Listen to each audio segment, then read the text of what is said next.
In this video, Fabio Quartararo reveals he was ready to leave Yamaha at Jerez.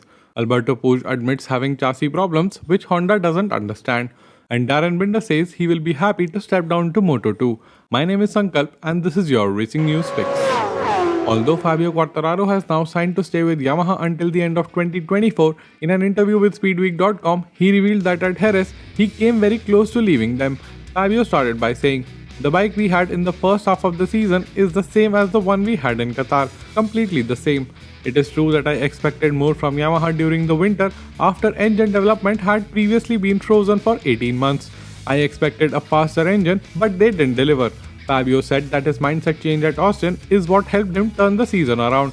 Fabio continued, "I said to myself, you are not going to win, but go out and give it your all, and it worked. It wasn't the bike that changed, it was my head." Speaking about how close he got to leaving Yamaha, Fabio said, "Before the start of the season, my goal was to stay at Yamaha. It seemed absurd to think of a move after winning a title with them. But above all, my first goal was to have the most competitive project. That's where Yamaha at the time failed miserably. In Jerez, I was ready to leave Yamaha, but they put a project on the table that I liked. Engineers signed up who are working on the engine for next year, and I am very comfortable with the M1. Right now, Honda are going through one of the worst phases in their history in racing. However, Alberto Puig accepts that racing is like life itself.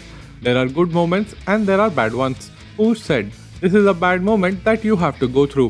We know that it will not last forever, and I hope that we see the light and return to the results that the Repsol Honda team is used to."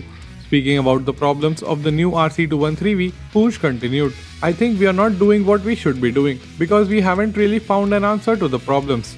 We are going to try to fix the problem and get back to the place that we deserve. The problem lies in the chassis, but we are not quite understanding it. We have 2 or 3 chassis options that are there, and during the summer break, we will have to make a decision." And although Darryn is not doing all that bad for himself on a bike which seemingly works only for one rider, the combination of Suzuki leaving Motogp and RNF Racing switching to Aprilia will most probably result in both current RNF riders being out of their seats next year. Speaking about the uncertainty in his future, Darryn said, "Really, I expected to know by now. Up until now, I felt like maybe I have had a shot at keeping my seat. But at the same time, I know that for next year, there will be more riders than bikes at the moment. And obviously, I am on the lower end of the list for sure. I am not going to kid myself." Speaking about his performances so far this season, Darryn continued, "Maybe I've actually surprised them in some ways, because I think some guys maybe thought I was going to struggle more than I actually did. I am doing my best. I'm just trying to make the most of the opportunity I was given. And if it does not work out, at the end of the day, if I can go to Moto2, I will still be happy." Do you think Darryn has done enough to keep his seat at RNF Racing, or will he end up in Moto2 or World SBK next year? Let's chat in the comments below.